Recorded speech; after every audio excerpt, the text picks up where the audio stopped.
Imagine que é outubro de 1929. Você é Harold Livingston, 42 anos, e está no pregão da Bolsa de Valores de Nova York. Você passou 19 anos construindo sua carreira como corretor de bolsa. Suas mãos conhecem a fita de cotações pelo toque. Você possui uma casa em Connecticut. Sua esposa está grávida do seu terceiro filho. Por qualquer padrão da época, você é um sucesso. 6 semanas depois, você está vendendo maçãs em uma esquina. Não porque você tenha feito maus negócios, não porque lhe faltasse habilidade, mas porque todo o sistema que dava sentido ao seu trabalho deixou de existir em apenas 11 dias de negociação. Suas habilidades não se tornaram obsoletas. A economia que precisava delas, sim. Esta não é uma história sobre má sorte, é sobre um padrão. Porque Harold Livingston não estava sozinho. Ao longo de 6 continentes e 90 anos de história financeira, existe uma categoria de trabalhadores que desaparece mais rápido do que qualquer outra quando as economias colapsam. Não o agricultor, não o médico, não o eletricista. Os trabalhadores que desaparecem primeiro são aqueles cujos empregos existem apenas devido a uma arquitetura econômica específica. Quando essa arquitetura falha, eles não são demitidos. Eles são eliminados. Esta é uma investigação forense de 5 categorias de empregos que foram aniquiladas em semanas quando as economias desmoronaram. Não porque os trabalhadores falharam, mas porque os sistemas que tornavam seu trabalho valioso nunca foram tão estáveis quanto pareciam. Assim que você vê o padrão, não consegue mais ignorá-lo. Quando as pessoas pensam em funcionários do setor financeiro que perdem seus empregos durante um colapso, elas imaginam traders sendo demitidos após apostas ruins. Não é isso que acontece. O que acontece é muito mais estrutural. O intermediário financeiro é qualquer pessoa cujo trabalho consiste em facilitar transações entre dinheiro e ativos. Corretores de bolsa, agentes hipotecários, analistas de crédito, consultores de investimento. Esses empregos não criam valor no sentido físico. Eles extraem taxas do movimento de capital. Quando o capital para de se mover, o emprego não encolhe, ele desaparece. Considere o que aconteceu entre setembro de 2008 e março de 2009. Nesses 6 meses, o setor financeiro americano eliminou mais de 400 mil postos de trabalho. O Lehman Brothers empregava 26 mil pessoas em 12 de setembro de 2008. Em 23 de setembro, a empresa não existia mais. 26 mil pessoas foram vaporizadas da folha de pagamento quando uma entidade jurídica deixou de existir. Os funcionários do Lehman que perderam seus empregos não eram ruins no que faziam. Muitos eram excepcionais. Eles perderam porque o sistema de criação de crédito que os empregava sofreu uma parada cardíaca. Suas habilidades eram específicas para uma arquitetura que parou de funcionar. Pense no que um corretor de hipotecas realmente faz. Eles não constroem casas, eles não emprestam dinheiro. Eles conectam compradores a credores e cobram uma taxa. Quando a concessão de crédito congela, eles não têm menos trabalho. Eles têm 0 trabalho. Entre 2007 e 2010, os Estados Unidos perderam cerca de 50% de sua força de trabalho na mediação de hipotecas. Não foram 50% demitidos. 50% da indústria desapareceu. O padrão se repete. No Japão, após o colapso da bolha de preços de ativos em 1991, o setor financeiro eliminou vagas por uma década inteira. Na Argentina, em 2001, quando o peso foi desvinculado do dólar e o sistema bancário foi congelado, dezenas de milhares de funcionários financeiros perderam seus empregos em semanas. Esses trabalhadores não foram substituídos por tecnologia. Eles não foram deslocados. A função econômica que exerciam deixou de existir. O emprego não foi para outro lugar. Ele foi para lugar nenhum. A intermediação financeira emprega diretamente mais de 6 milhões de americanos. Esses empregos existem porque o crédito se expande, os ativos são negociados e as transações ocorrem. Quando o sistema congela, os empregos não fazem uma pausa. Eles se dissolvem no ar. Este setor não se parece em nada com o mundo financeiro, mas segue exatamente o mesmo padrão de extinção. corretores de imóveis, incorporadores, avaliadores, gestores de propriedades. O setor só funciona quando os imóveis mudam de mãos. Quando as transações param, o setor não encolhe, ele colapsa. A Espanha entre 2008 e 2013 é o exemplo mais claro. Antes de 2008, a Espanha viveu um dos maiores booms imobiliários da história europeia. No seu auge, a Espanha construía anualmente mais casas do que a Alemanha, França e o Reino Unido somados.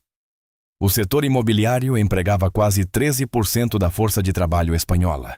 Então a música parou. As transações imobiliárias caíram mais de 70% entre 2007 e 2009. Os preços das casas despencaram 40%. A construção parou da noite para o dia. Em 2012, a taxa de desemprego na Espanha atingiu 26%. Entre os jovens, ultrapassou 50%. O epicentro não foi a indústria manufatureira. Foi o setor imobiliário. Um corretor de imóveis não possui nem constrói propriedades. Ele intermedia vendas e recebe comissões. Quando as vendas param, eles não ganham menos. Eles não ganham nada. Na Irlanda, a construção civil representava quase um quarto do PIB em 2007.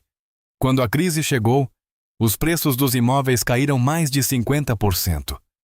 O emprego na construção civil despencou 2/3 em 18 meses. Os empregos no setor imobiliário não dependem da propriedade física. Eles dependem das transações imobiliárias. Quando as transações congelam, as vagas não são reduzidas. Elas deixam de funcionar. Esses trabalhadores enfrentam uma crueldade especial. Suas habilidades não são transferíveis. Um corretor de imóveis não pode simplesmente se tornar um enfermeiro. Sua expertise só é valiosa quando o mercado funciona. Quando não funciona, eles não estão desempregados. Estão obsoletos. Esta é a categoria que as pessoas em países estáveis nunca consideram. Empregos governamentais parecem ser os empregos mais seguros. Os funcionários do setor público têm estabilidade, aposentadorias e proteções. Eles são, por definição, os últimos a serem demitidos. Mas há uma condição. O Estado deve continuar a existir em uma forma funcional.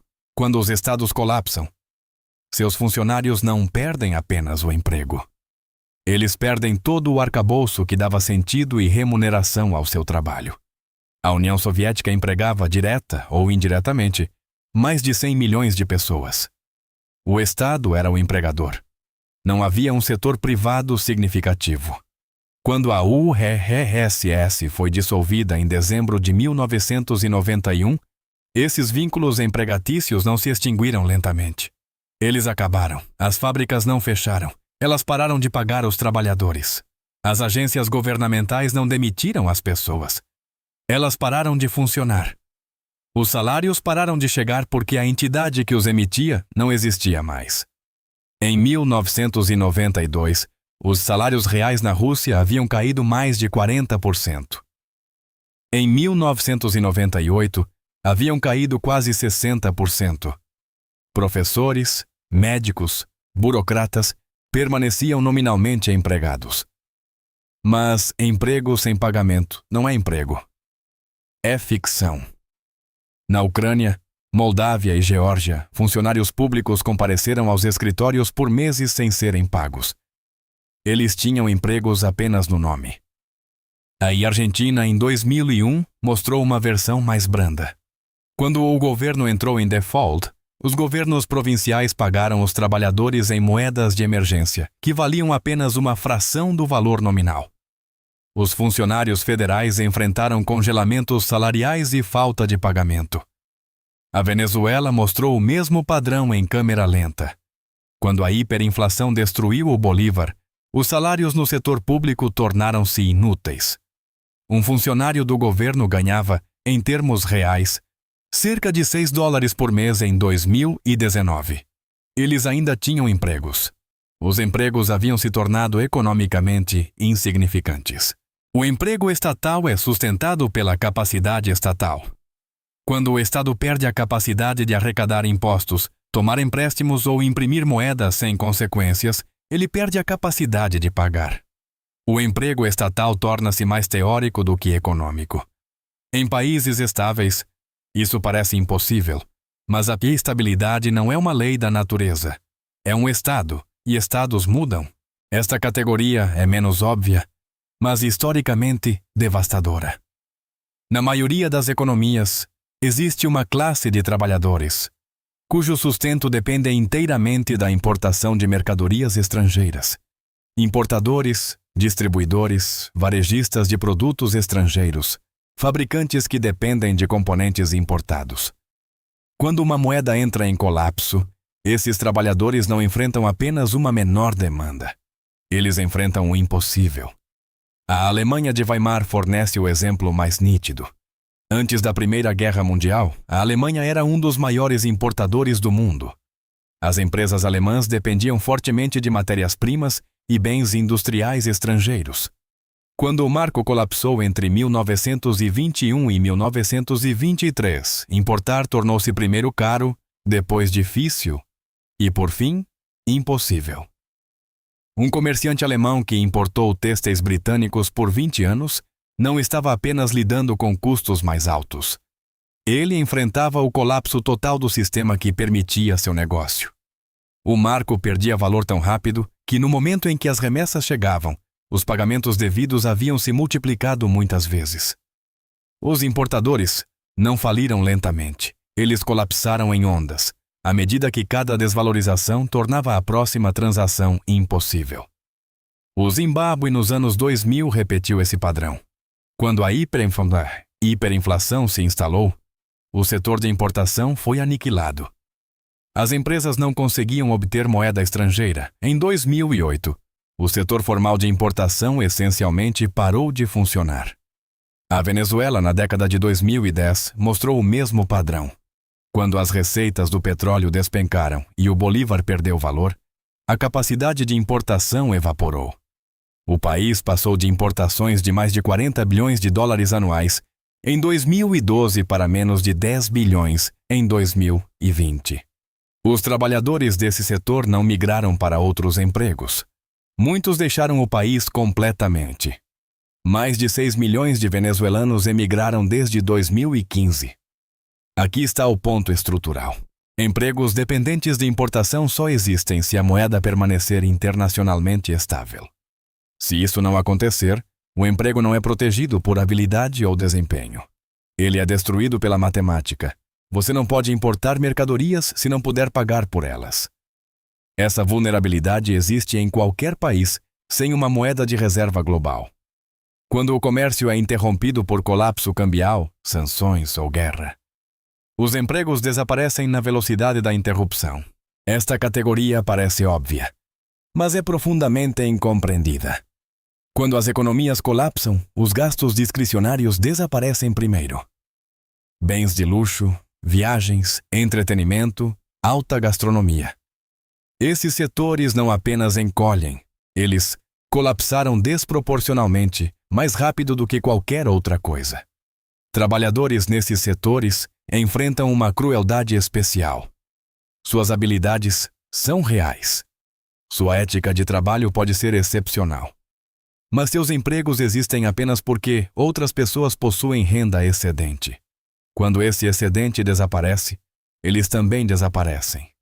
A Grande Depressão demonstrou isso em larga escala. Entre 1929 e 1933, o PIB americano caiu cerca de 30%. Mas os gastos com bens de luxo caíram mais de 60%.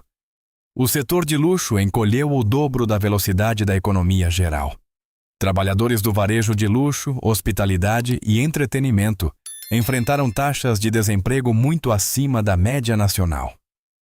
Em alguns setores de luxo, o emprego caiu 80%, e esses empregos não voltaram rápido. Mesmo depois que o PIB começou a se recuperar, o emprego no setor de luxo ficou para trás por anos. As pessoas aprenderam a viver sem luxo. A Grécia de 2010 a 2015 fornece um exemplo moderno. Quando medidas de austeridade foram impostas, os gastos discricionários colapsaram. Restaurantes sofisticados fecharam, varejistas boutique encerraram atividades, Serviços profissionais para clientes ricos viram a destruição de sua base de clientes. O desemprego grego atingiu picos de mais de 27%. Nos setores de luxo, os números foram muito piores. O desemprego entre os jovens ultrapassou 60% em algumas regiões. Pense no que acontece mecanicamente. Quando uma economia encolhe, as famílias estabelecem prioridades. Comida antes de jantar fora, moradia antes de férias, remédios antes de entretenimento. Os gastos de luxo são os primeiros a serem cortados. Isso gera efeitos em cascata. As empresas de luxo não encolhem, elas fecham completamente. Se um restaurante de luxo perde 40% de sua receita, ele não mantém 60% da equipe. Ele fecha. Todos se vão. E os trabalhadores enfrentam outro problema. Suas habilidades são específicas ao contexto. Um sommelier não pode simplesmente se tornar um operário de fábrica. Um concierge de um hotel de luxo não pode simplesmente mudar para a área da saúde.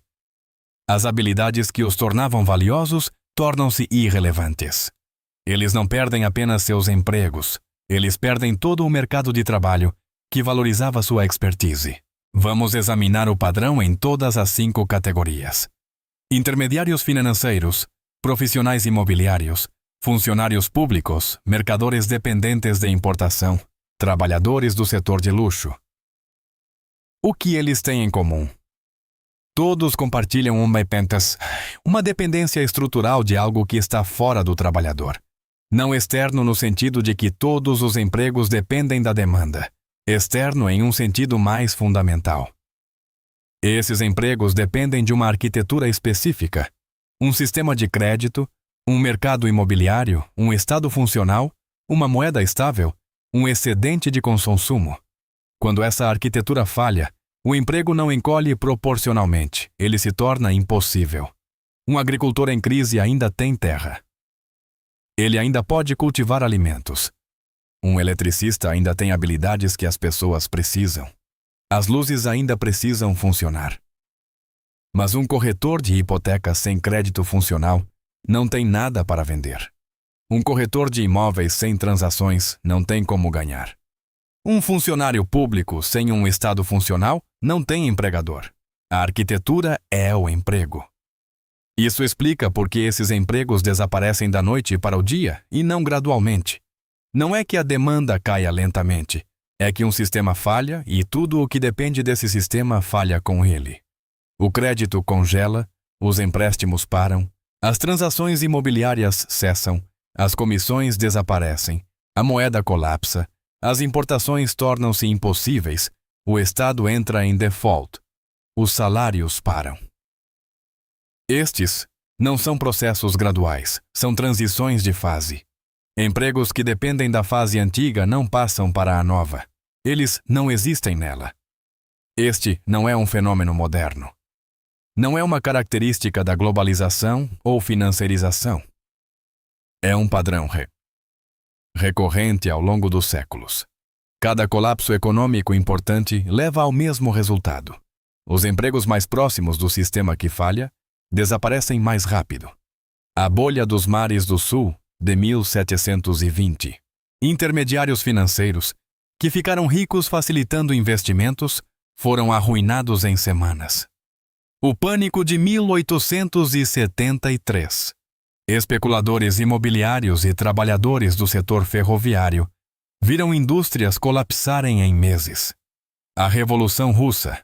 A classe mercantil, importadores e profissionais financeiros foram eliminados como classe. O sistema que os empregava foi destruído deliberadamente. A Grande Depressão. Funcionários financeiros, varejistas de luxo e profissionais imobiliários sofreram perdas muito além do desemprego geral. Colapsos monetários após a Segunda Guerra Mundial na Hungria, Grécia e China. Empresas dependentes de importação foram destruídas em meses. O padrão se repete porque o mecanismo é o mesmo. Certos empregos existem apenas dentro de arquiteturas econômicas específicas. Quando essas arquiteturas falham, os empregos deixam de existir. Aqui está a parte desconfortável. Não há como proteger esses empregos durante um colapso sistêmico. Quando o sistema falha, os empregos dependentes desse sistema falham com ele. Trabalhadores individuais podem se preparar, diversificar habilidades, poupar em ativos resistentes a crises, identificar sinais precoces de um colapso, mas não podem evitar que seus empregos se tornem inúteis se o sistema quebrar. Políticas governamentais não podem evitar isso. Você pode resgatar bancos, mas não o próprio sistema de crédito quando a confiança desaparece. Você pode estimular a economia, mas não pode forçar transações se os compradores sumirem. Você pode imprimir dinheiro, mas o ato de imprimir pode destruir a moeda. As ferramentas funcionam dentro dos sistemas. Elas não podem funcionar quando os sistemas falham. É por isso que as perdas de empregos acontecem tão rápido. No momento em que a falha é visível, ela já é irreversível. Os trabalhadores não recebem um aviso, eles recebem a rescisão. E a recuperação para esses trabalhadores não é rápida nem garantida. Depois de 2008, muitos funcionários financeiros nunca voltaram ao setor. Após o colapso na Espanha, o emprego no setor imobiliário nunca se recuperou totalmente. Após o colapso soviético, milhões passaram anos em um limbo econômico. Os empregos não voltam no mesmo prazo que a economia. O que você ouviu é uma análise histórica e educacional. Não é aconselhamento financeiro, não é aconselhamento de carreira. Não é uma previsão sobre qualquer economia, setor ou período. Padrões do passado não garantem resultados futuros. Se você está preocupado com a segurança no emprego, consulte profissionais qualificados que entendam seu contexto específico. As 5 categorias de empregos que descrevi não são nichos obscuros. Nas economias modernas, elas representam dezenas de milhões de trabalhadores. Esses trabalhadores são qualificados. São produtivos. Dentro dos sistemas em que operam, são valiosos. Mas todos eles estão fazendo a mesma aposta implícita: que os sistemas dos quais dependem continuarão a funcionar, que o crédito fluirá, que os imóveis serão negociados, que os estados pagarão, que as moedas manterão seu valor, que os consumidores terão excedentes. Na maioria das vezes, essa aposta se paga. Mas a história nos ensina algo desagradável. Quando essas apostas falham, elas falham todas de uma vez. Trabalhadores perdem tudo da noite para o dia. Não porque fizeram algo errado, mas porque a de arquitetura em que construíram suas vidas deixou de existir.